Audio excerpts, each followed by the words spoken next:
What's up, everybody? Michael here. Today, we're serving up a fresh grilled take on the hungriest and one of the horniest sitcom families in adult animation, the Belchers from Bob's Burgers. With 12 seasons and a new feature film to their name, they've cooked up plenty for us to talk about. All that matters is you're a man now, in love with a mannequin who I'm holding by the arm, but should be in yours. But today, we want to focus on how the Belchers function as a family unit. Bob and his wife Linda are busy running a burger joint, and as such, they don't have a ton of time for their kids, at least by the standards of today's helicopter parents. As a result, the children, Tina, Jean, and Louise, get to wander off on their own adventures while their parents work to keep the lights on. This makes for a well-structured episode of television, but it also begs the question, are Bob and Linda bad parents? We don't know all the crazy crap our kids are doing. We don't want to know. To answer that, we have to look at how society defines good and bad parenting in the first place. And we'll also have to ask, are nuclear families even the best way to raise a kid? Let's get into the meat of it and chomp down on this Wisecrack edition on Bob's Burgers. Do you even need your parents? And of course, spoilers ahead for the TV show.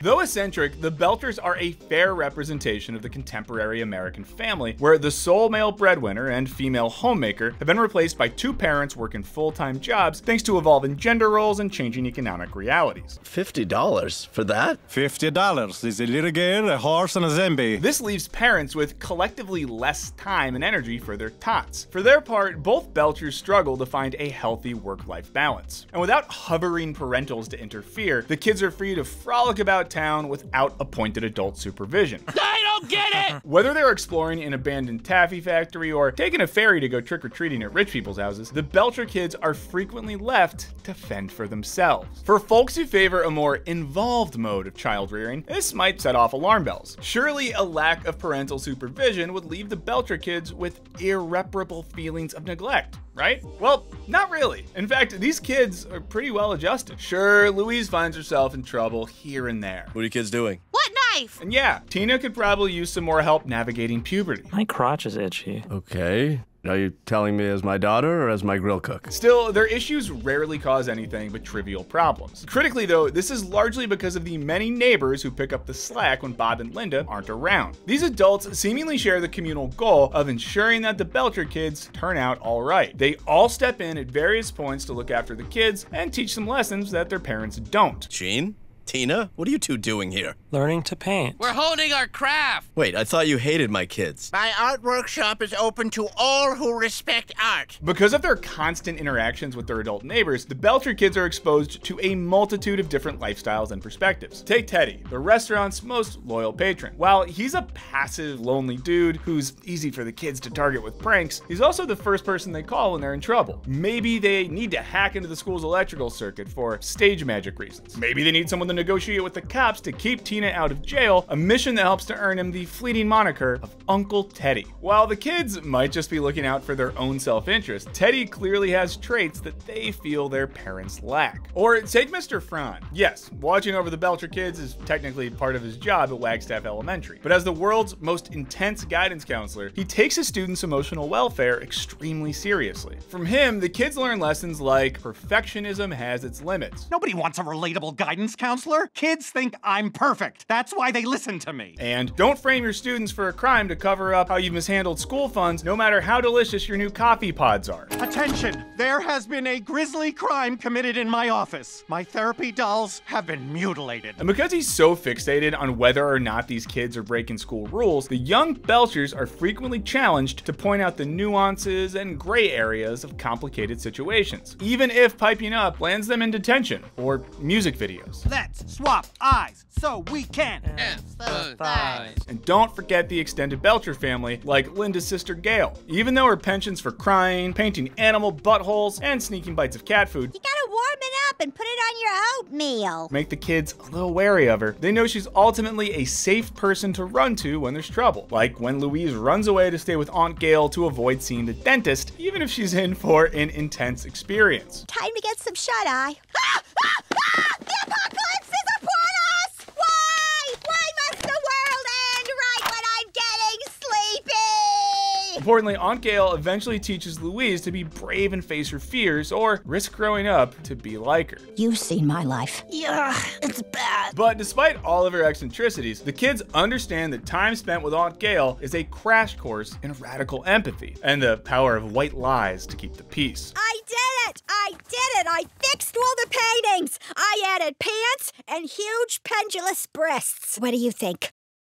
Gail, it's beautiful. They're great. Another adult friend in their community is Marshmallow, the trans sex worker whose identity is fully respected. Marshmallow acts as a role model for self-determination, independence, and creative expression.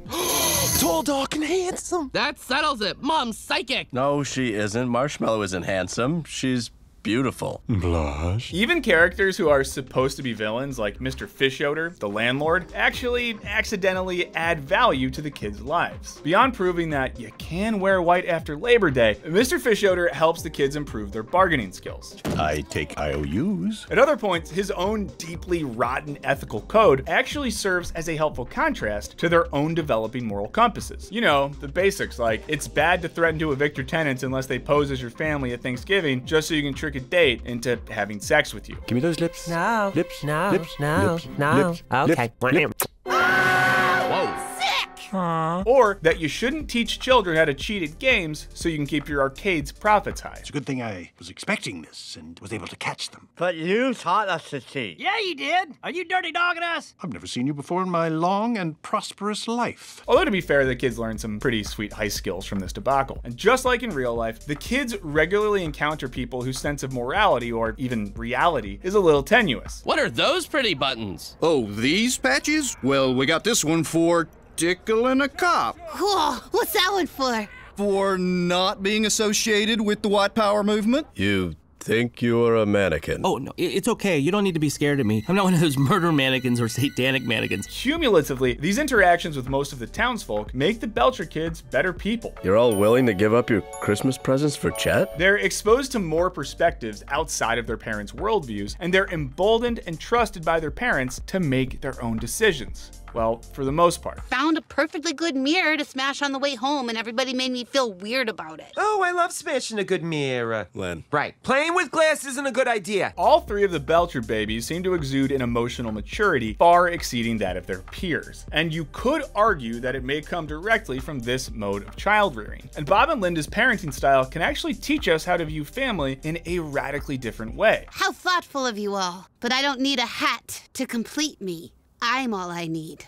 Just me. For a long time, it was assumed that humans evolved so successfully in part due to a family dynamic wherein males would hunt for food and portion that food for their mates and offspring. And the families that did this the best survived to produce more offspring. But modern anthropologists have started to cast doubt on this hypothesis, suggesting instead that communal parenting played a much bigger role in our evolution. This method of shared parenting is called alloparenting. As anthropologist David Lancy explains, alloparenting is based on the notion that all sorts of folks can step up and play what we think of as the normal parenting role. All the various parenting roles can be distributed, and collectively, those folks are called alloparents. This had significant benefits for prehistoric human tribes. If a male was bad at hunting, or if a female had lactation issues, it didn't necessarily mean that their offspring would have less of a chance of survival. This sharing of resources and responsibility led to more offspring surviving overall. Lancy explained the payoff of alloparenting is that our species grew very rapidly over time compared to, say, our nearest relatives, the chimpanzees. Alloparenting is obviously no longer dominant in industrialized nations, but we still implement elements of this parenting method today to an extent. We send our kids to schools or houses of worship to learn from experts, and parents often share childcare responsibilities with their own parents or siblings. Those with the resources also might yield some of their parenting duties to daycares, babysitters, nannies, au pairs. You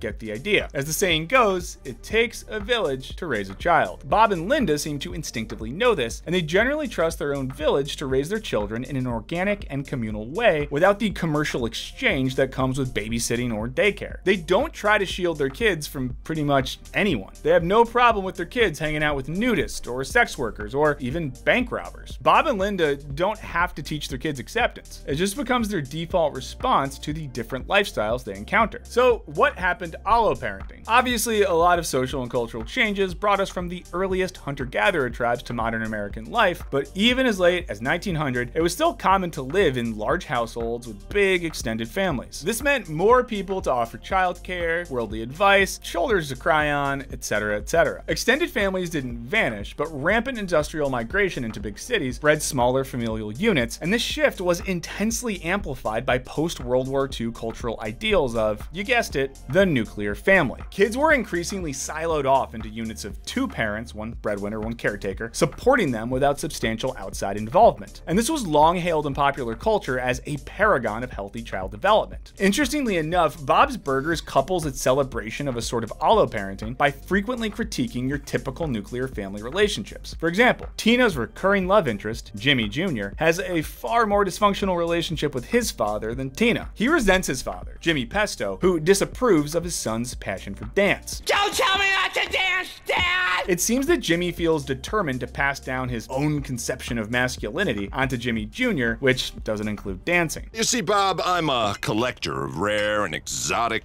trophies. And Jimmy Jr. unfortunately doesn't have another surrogate father figure to offer support. Meanwhile, Jean's occasional love interest, Courtney, has her life micromanaged by her own father, who attempts to live vicariously through her to achieve what he never could. Like when he writes a working girl musical for the kids at school to perform and tries to make Courtney pass it off as her own work. I wrote a play, we're doing it tomorrow, see you there. Or like when he gets a little too emotionally invested in being Courtney's temporary roller dancing coach. You are ruining our dreams! I don't even like doing this. This is your thing. While Bob and Linda are there to offer a guiding hand when needed, they rarely take a disciplinary approach, and they don't really do much to steer their children's interest or behavior. This allows the kids to fully explore their identities while figuring out important life lessons for themselves. They don't try to suppress Tina's sometimes robust sexual urges. She knew what she had to do. She grabbed Jimmy Jr.'s butt and changed the world. Instead, they allow her to learn and develop healthy boundaries from those around her, sometimes by trial and error. What's Tina doing out there?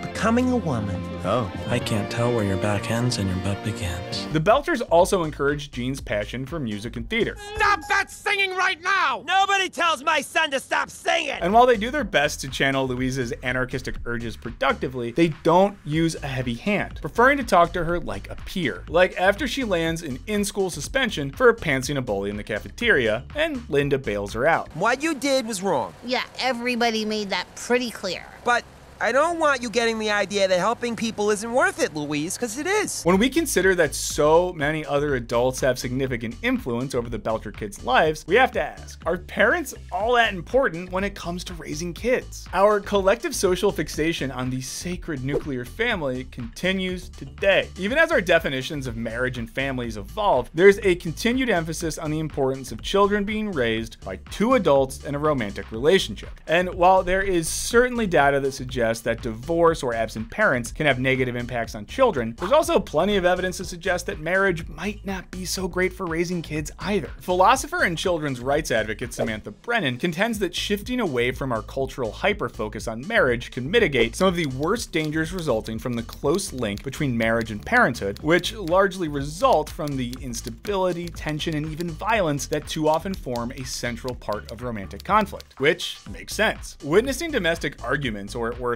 violence, can have devastating effects on children. They can pass that trauma onto their own kids. We see Bob confront this kind of generational trauma when he realizes that in making his kids stay inside and work on a fun summer day, he's being just like his dad. Lynn, I just realized something. I had a bad childhood. Yeah, I know. Crucially, he decides then and there to break that vicious cycle, at least for the day. I want you to go out and have the summer and the childhood that I never had. Of course, this results in the kids unwittingly working for drug dealers, but at least they learned some valuable lessons from that experience. And if the popo rolls up, the first call's to your lawyer, not your mom. It seems that every generation of parents faces a new moral panic about what their children are being exposed to. Whether it's rock and roll, video games, or Dungeons and Dragons, there's no shortage of external forces to blame for corrupting the youth. It's natural for parents to want to shield their children from harm, but sometimes that sheltering can be harmful in and of itself. One American Psychological Association study found that children with helicopter parents may be less able to deal with the challenging demands of growing up, especially with navigating the complex school environment, and had more trouble regulating their own emotions and making friends. Giving kids autonomy then is important. What's more, by giving their children free rein, the Belters effectively outsource some of their parental duties to their family, friends, and neighbors, lessening their own strain in the process. Nowadays, despite its continued veneration, the reality is that many families no longer look nuclear, often being composed of single or divorced parents. In this landscape, extended family or surrogate parent figures become more important than ever, particularly if your family isn't loaded. While wealthy families of any formation can afford to pay for allo-parenting privileges like daycares or bassoon lessons, the biggest consequences of collapsed social networks and extended families hit those with the least resources. Even conservative columnist David Brooks argues that successfully maintaining a nuclear family today has a lot more to do with class than anything else. Writing, affluent conservatives often pat themselves on the back for having stable nuclear families. They preach that everybody else should build stable families too, but then they ignore one of the main reasons their own families are stable. They can afford to purchase the support that extended family used to provide, and that the people they preach at further down the income scale cannot. It's like a real-life version of that famous clickhole headline. At the same time, we're seeing less social and financial support being provided to families than ever, with the slashing of the child tax credit sending almost 4 million kids into poverty seemingly overnight. Nuclear and non-nuclear families alike who lack economic resources are faced with unreasonable burdens and expectations of what good parenting should look like. For the working class Belchers, their solution, to rely on friends and family, might just be the best way to cope with the realities that many families face today. And as we see with the Belchers, this support can ultimately make the family unit even stronger. The comfort of knowing everyone is safe and well cared for, well,